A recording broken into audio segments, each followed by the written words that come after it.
अब हम wheat stone सेतु wheat stone bridge पढ़ेंगे। एक चित्र की सहायता से हम इस बात को समझने का प्रयास करते हैं। ABCD एक समांतर चतुर्भुज की 4 भुजाओं को व्यक्त करते हैं ABCD द्वारा। AB एक भुजा है, BC दूसरी भुजा है, AD भुजा है और BC भुजा है, ऐसे 4 भुजाएं। इनमें AB भुजा में P प्रतिरोध, BC में मान लो Q प्रतिरोध, AD में R प्रतिरोध और DC में S प्रतिरोध लगाया हुआ है। इस प्रकार से अगर बीच में B और C के B और D के बीच में कोई प्रतिरोध या कोई धारा मापी वगैरह ना जोड़ा हो तो बिल्कुल स्पष्ट बात है, जैसे हमने कल पढ़ा था, P और Q प्रतिरोध ये श्रेणी क्रम में जुड़ गए आपस में और R और S ये भी श्रेणी क्रम में जुड़ गए और इनके ऊपर बीदी भुजा रख दी है जिसमें एक धारा मापी जुड़ा है।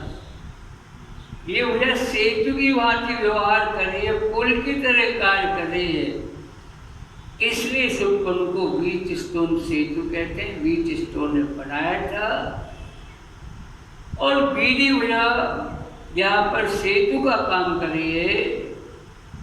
किन किन भुजाओं के बीच में? ABC और ADC भुजाओं के बीच में सेतु का काम कर रही है, इसलिए इस उपकरण को व्हीट स्टोन सेतु के नाम से पुकारते हैं। आगे हम पढ़ेंगे जब सेतु संतुलित होगा। संतुलित होगा माने जब धारा मापी होकर कोई धारा नहीं बहेगी, धारा मापी जिसे G से प्रदर्शित करा है, इसमें होकर कोई धारा नहीं बहेगी। मन जब IG बराबर 0 होगा, IG धारा मापी में से बहने वाली धारा जब IG बराबर 0 होगा तो P/Q बराबर R/S होगा। माने P और Q का अनुपात और R और S का अनुपात बराबर। ये तब होगा जब सेतु संतुलित है, माने IG धारा का मान 0 है, अर्थात BD भुजा में होकर या कहें कि धारा मापी G में होकर कोई भी धारा प्रवाहित जब नहीं होगी तब P/Q बराबर R/S। हम देख रहे इसमें तो PQRS से 4 प्रतिरोध हुए जिन्हें चतुर्भुज की 4 भुजाओं से व्यक्त हमने कर दिया है। A और C के बीच में एक सेल जोड़ लिया हमने, विद्युत धारा का स्रोत जोड़ लिया। इसे चलो सेल को E से प्रदर्शित कर देते हैं।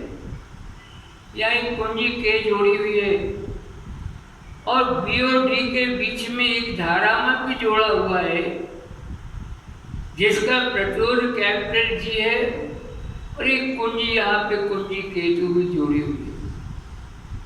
जब कुंजी केवल जोड़ देंगे मतलब ये बीच में बिंदु का निशान लगा देंगे, इसका अर्थ होता है कुंजी जोड़ देंगे। जब केवल कुंजी जोड़ देंगे तो सेल E से धारा प्रवाहित होना शुरू हो जाएगी। धारा सेल की धन प्लेट से प्रवाहित मानी जाती है, धन प्लेट से I धारा प्रवाहित हो रही है इस सेल के। A बिंदु पर पहुंचेगी धारा 2 भागों में बढ़ जाएगी।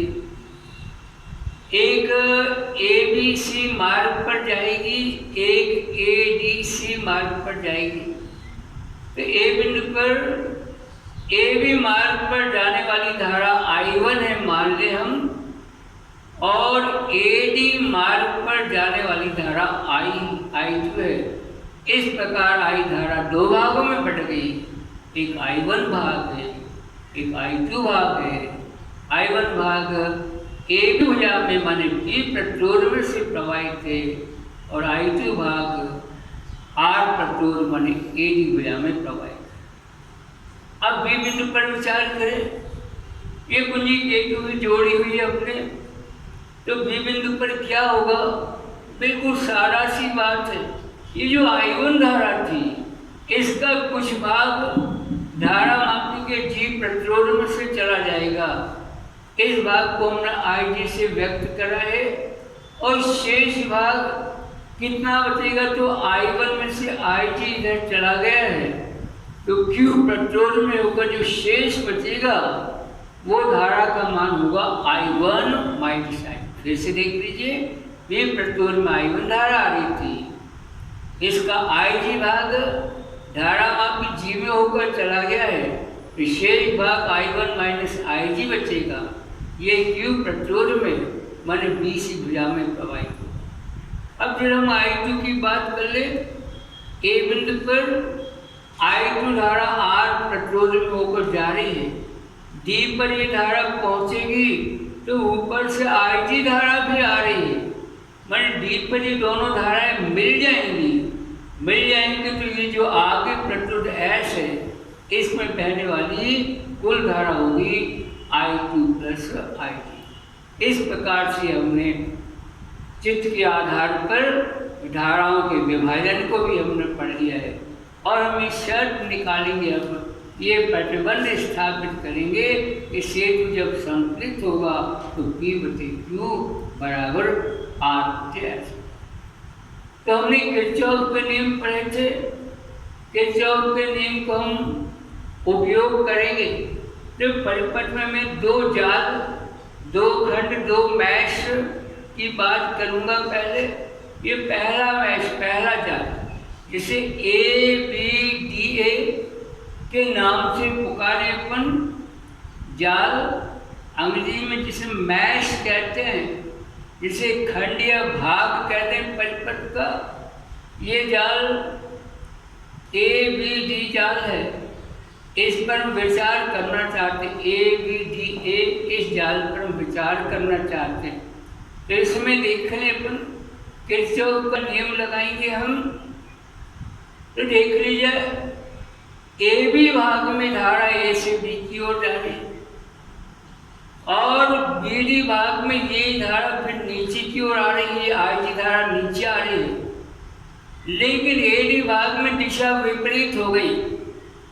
एक ही दिशा में धाराएं बहेंगी, वो धन के चिन्ह से उनको योग हो जाएगा, विपरीत दिशा में धारा बहेगी तो ऋण के चिन्ह से व्यक्त करेंगे हम। इस आधार पर हम दूसरे नियम का, किरचॉफ के दूसरे नियम का उपयोग करेंगे। तो उस नियम के अनुसार ये जो जाल है ABDA, इसमें I1P और प्लस IG/G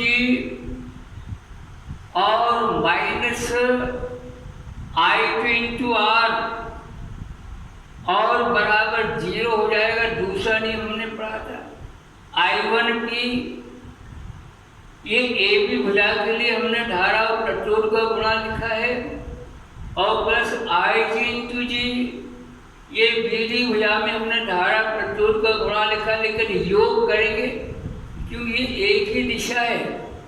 और अब जो I2R है, धारा प्रतिरोध का गुणा, ये विपरीत दिशा में है, इसलिए ऋण के चिन्ह से व्यक्त करेंगे।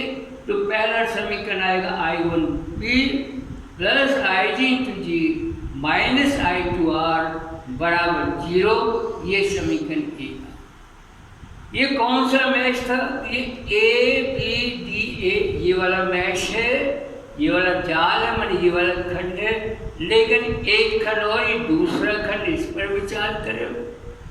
दूसरा जाल है, दूसरा मैश है, ये मैश BCDB, इस पर विचार करना चाहते अपन। जाल माने मैश माने खंड और BCDB, इस वाले खंड में हम देखें, फिर धारा और संगत प्रतिरोधों का गुणनफल हम करेंगे और बीजी योग उनका शून्य करेंगे। यहाँ पर देखना प्लीज अपन, ये IG धारा B से D की ओर आ रही है और I2 प्लस IG धारा D से C की ओर जा रही है। ये एक ही दिशा हो जाएगी, लेकिन B से C की ओर जो धारा जाएगी वो विपरीत दिशा हो जाएगी। इसलिए हम लिखेंगे इसमें तो संबंध आएगा IG इंटू G, ये धारा और संगत प्रतिरोध का गुणा, और plus I2 plus IG, I2 plus IG into S, ये एक ही दिशा है इसलिए हमने प्लस का चिन्ह लगाया। लेकिन यहाँ ये दिशा बदल गई BC भुजा में, तब ऋण का चिन्ह लगा के लिखना पड़ेगा हमको I1 माइनस IG और इंटू Q और बराबर 0। ये हमने द्वितीय नियम लगा दिया। इसमें किरचॉफ का द्वितीय नियम फिर से इस बात को देख रहे। द्वितीय नियम में धारा और संगत प्रतिरोध के गुणनफल लेने होते हैं। कि धारा IG है और संगत प्रतिरोध G है, IG into G plus I2 plus IG into S, तो ये दोनों एक ही दिशा है इसलिए धन का चिन्ह लगा है।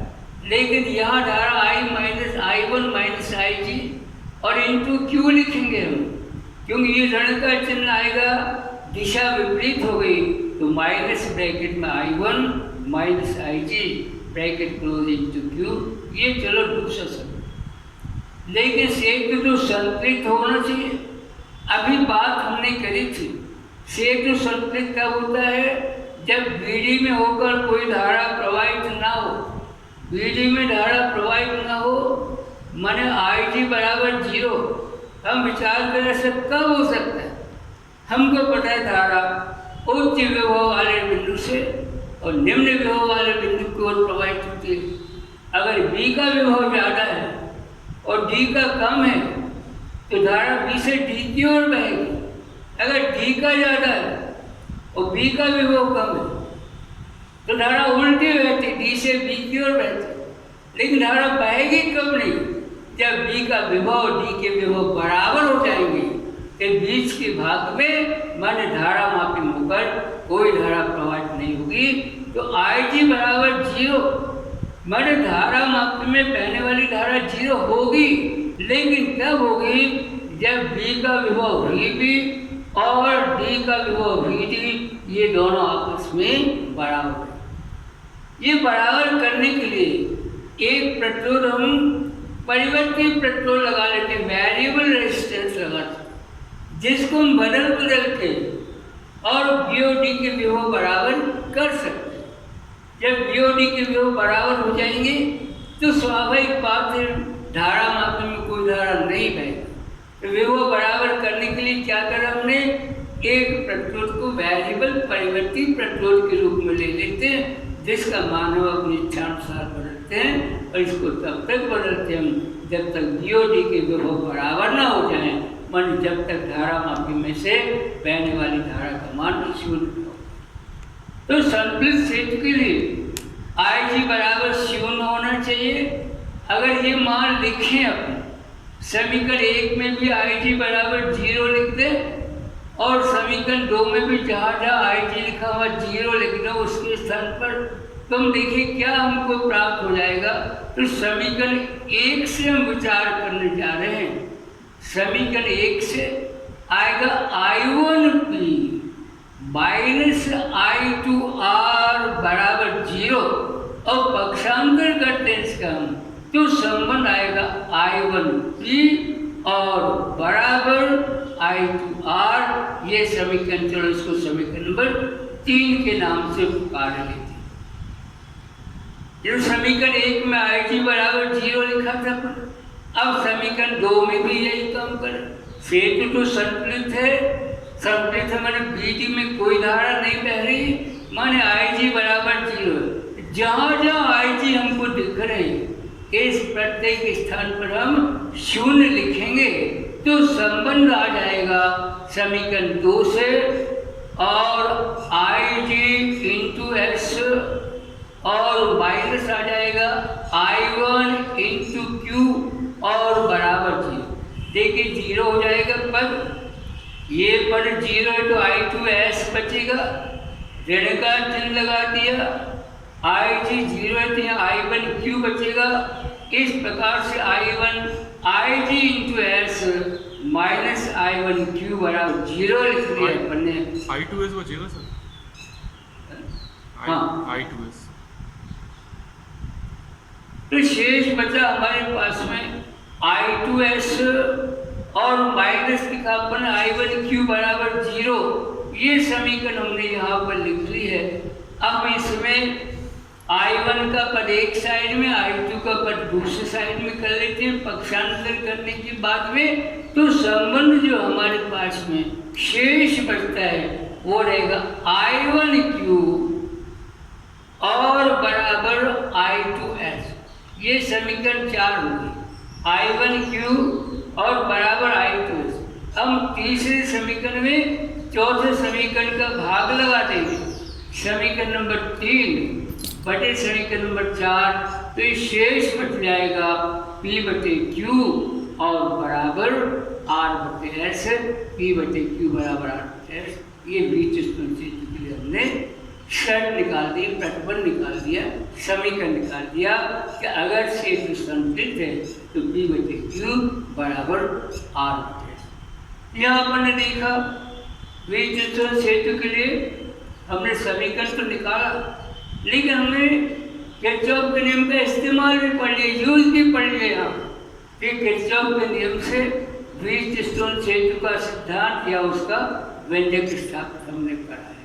व्हीटस्टोन सेतु के सिद्धांत का व्यंजक स्थापित करा है किरचॉफ के नियम के